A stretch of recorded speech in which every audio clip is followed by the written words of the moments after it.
श्री शिवाय नमस्तुभ्यम, हर हर महादेव, जय महाकाल। कैसे हैं सब लोग। देखिए, आज का जो ये वीडियो है आप सभी लोगों के लिए बहुत ही ज्यादा खास और विशेष होने वाला है। क्योंकि कार्तिक मास का महीना चल रहा है और ये पूरा का पूरा महीना भगवान श्री हरि नारायण विष्णु जी और माता लक्ष्मी जी को समर्पित होता है।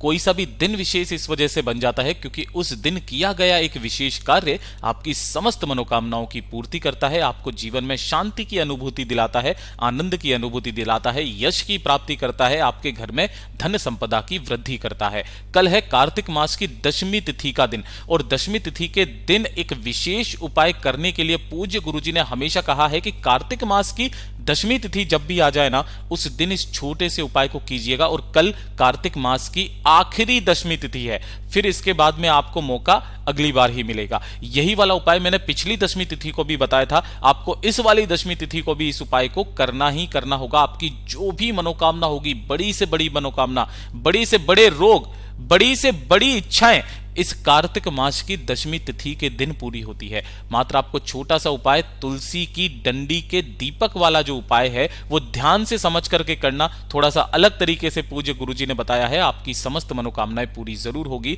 साथ ही साथ 31 बेलपत्र वाला उपाय भी आपको आज के दिन ही करना है। पूज्य गुरुजी की कथा से सुनकर के और समझ करके पूरे उपाय को बड़े ही विस्तार से बताऊंगा, परंतु उससे पहले आप सबसे एक छोटी सी प्रार्थना कि जो लोग पहली बार आए हैं चैनल को सब्सक्राइब जरूर कीजिएगा और वीडियो को लाइक करके देवादिदेव महादेव जी का कोई सा भी प्यारा नाम कमेंट बॉक्स में लिखना मत भूलिएगा। साथ ही साथ श्री हरि नारायण विष्णु जी का भी कोई प्यारा नाम जरूर लिखिएगा। ठीक है, इस पूरे वीडियो के अंदर हम लोग 3 महा उपायों के बारे में बात करेंगे जो कि आपकी अलग अलग मनोकामना पूर्ति के लिए सिद्ध होंगे। सबसे पहले बात करते हैं पहले वाले उपाय की। देखिए, पहला वाला उपाय है कि अगर आपकी कोई मनोकामना है, कोई हृदय की बात है, काफी समय से पूरी नहीं हो रही है, पहला काम तो ये गुरुदेव ने बताया। दूसरा, अगर आपको इस मृत्यु लोक में यश की अनुभूति करनी है, यश प्राप्ति चाहिए, आनंद की अनुभूति चाहिए, आपको अपने जीवन में शांति की अनुभूति चाहिए ना, तो इस वाले उपाय को कार्तिक मास की दशमी तिथि के दिन करना भूलिएगा मत। चाहे थोड़ा सा ही समय मिले, उसके लिए समय निकाल करके इस उपाय को जरूर करना। इसके लिए आपको चाहिए होगा एक दीपक, लेकिन आपको इस तरीके का दीपक बिल्कुल भी नहीं लेना है। आपके सबके घरों में तुलसी जी का गमला होगा ही होगा, तो आपको तुलसी जी के गमले के आसपास देखना है कि कोई सी भी सूखी डंडियां अगर रखी हुई रहे। देखिए, तुलसी को तोड़ना नहीं है क्योंकि अगले दिन है देव उठनी एकादशी और उस दिन तुलसी विवाह संपन्न होता है। उस दिन अगर जो व्यक्ति जिसके घर में तुलसी का विवाह संपन्न करा देते हो ना आप, तो मेरा देव आदिदेव महादेव तो क्या, माता लक्ष्मी जी और खुद श्री हरि नारायण विष्णु जी उसके घर में पधारते हैं, जीवन भर उस घर में रहते हैं। उसके लिए मैंने जो वीडियो है वो चैनल पर डाल दिया है, उसे जरूर देखिएगा, उस काम को जरूर कीजिएगा। परंतु ये जो कार्तिक मास की दशमी तिथि का है, इस वाले उपाय को देखिए, आपको तुलसी जी की डंडियां चाहिए। ठीक है ना, सूखी डंडियां मिल जाए बहुत अच्छी बात है। जो भी डंडी मिले उसकी आपको 7 या 11 टुकड़े करने, छोटे छोटे से, है ना, छोटे छोटे से 7 या फिर 11 टुकड़े करना। उन सभी टुकड़ों को क्या करना, किसी भी मोली से, लच्छे से जो आपके पास में है उससे अच्छे से बांध देना। ठीक है, बांध दिया, पहला काम तो ये हो गया। अलग से आपको चाहिए होगा गौ माता का घी। ध्यान रखना, इस वाले उपाय में सिर्फ और सिर्फ गौ माता का घी चाहिए। ठीक है, अब आपको एक दीपक लेना है, उस दीपक के अंदर जो डंडियां आपने बनाई है ना, तुलसी दल का दीपक, उसको डुबोना है गाय के घी में और उसे इस तरीके से लगा देना है। ठीक है, यहां पर वो लिपटा हुआ है किससे, जो भी आपने मोली धागे से बांधा हुआ है, और इस दीपक के अंदर भी गाय माता का घी ही भर देना। ठीक है ना, गाय का घी।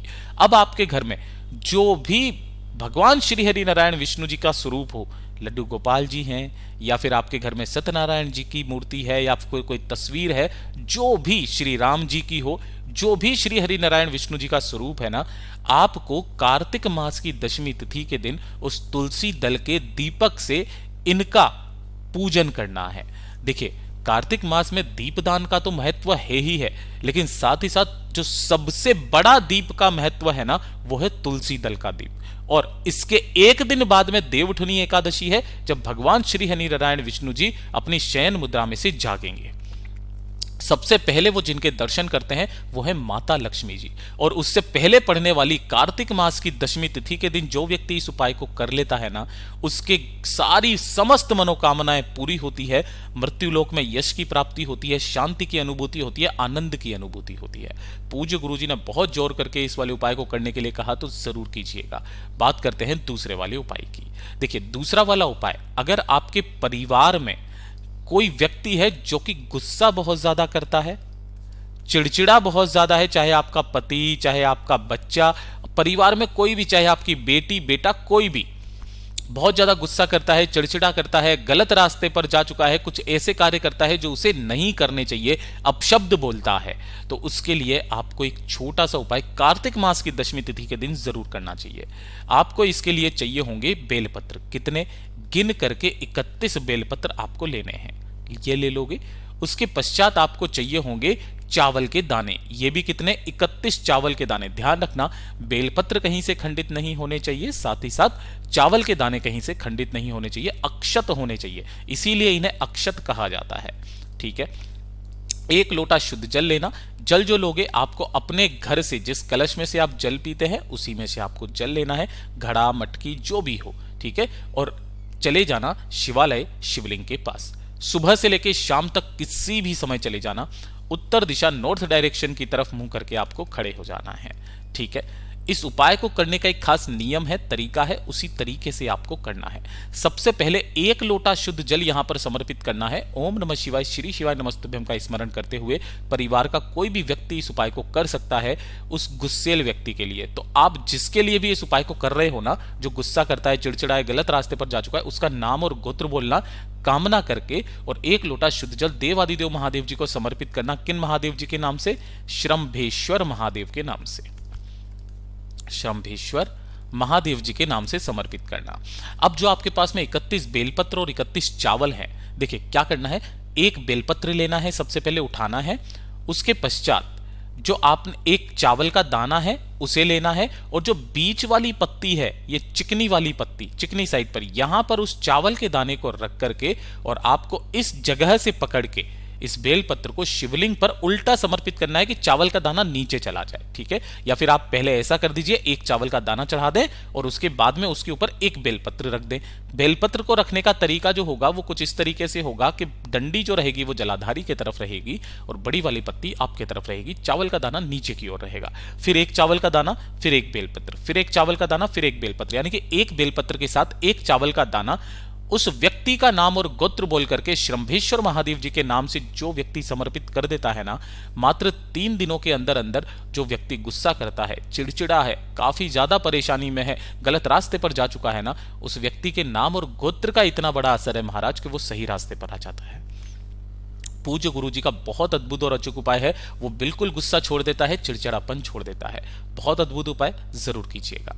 बात करते हैं तीसरे वाले उपाय की। देखिए, तीसरा वाला जो उपाय है ना, इसे करने की 2 तिथियां, पूरे साल में सिर्फ और सिर्फ 2 दिन इस उपाय को किया जाता है।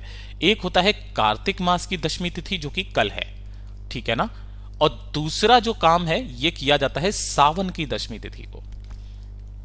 ठीक है। केवल इन 2 दिनों में ये वाले उपाय को किया जाता है। किस लिए?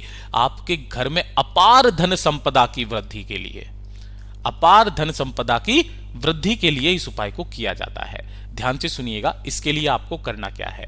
आपको लेने होंगे शमी के पत्ते। कितने? जितने आप लेना चाहो उतने आपको शमी के पत्ते लेने हैं। ध्यान रखना, यहां से तोड़ना, और ये पूरा एक शमी का पत्ता होता है। ठीक है। 1 लोटा शुद्ध जल लेना। जिस कलश में से आप जल पीते हैं उसी कलश में से 1 लोटा शुद्ध जल भर लेना अपने घर से, और उसके पश्चात आपको लेना होगा शहद। ठीक है। शहद आपको मात्र एक छोटी सी कटोरी में ले लेना है। इन तीनों चीजों को लेकर के पहुंच जाना देवादिदेव महादेव जी के मंदिर शिवलिंग के पास। उत्तर दिशा, नॉर्थ डायरेक्शन की तरफ मुंह करके खड़े हो जाना। जो पूजा अर्चना करनी है वो आप पहले कर लेना। उसके पश्चात 1 लोटा शुद्ध जल पहले आपको शिवलिंग पर समर्पित करना है।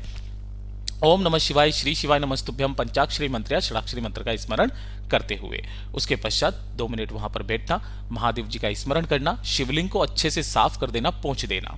अब जो आपके पास में शमी के पत्ते और शहद है, तो आपको एक एक शमी का पत्ता करके उठाना है, शहद की कटोरी में उस शमी के पत्ते को डुबोना है, और उसे शिवलिंग पर चिपकाते चले जाना है, कुछ ऐसे करके।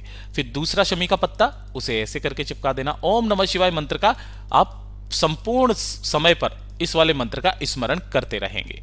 ऐसे करके आपको पूरी की पूरी शिवलिंग का सब जगह पर आपको शमी के पत्तों से क्या करना है, इसका इस तरीके से श्रृंगार करना है। ये फोटो है पिछले वाली जब दशमी तिथि को मैंने उपाय किया था। गिरेंगे नहीं ये, क्योंकि शहद लगाया हुआ है। पूज्य गुरुजी ने कहा है कि जो भी व्यक्ति कार्तिक मास की या सावन की दशमी तिथि के दिन महादेव जी की शिवलिंग का शमी के पत्तों से श्रृंगार कर देता है ना, मेरा बाबा, मेरा देव आदिदेव महादेव उसके जीवन को पैसों से, धन से उसके जीवन का श्रृंगार करता है।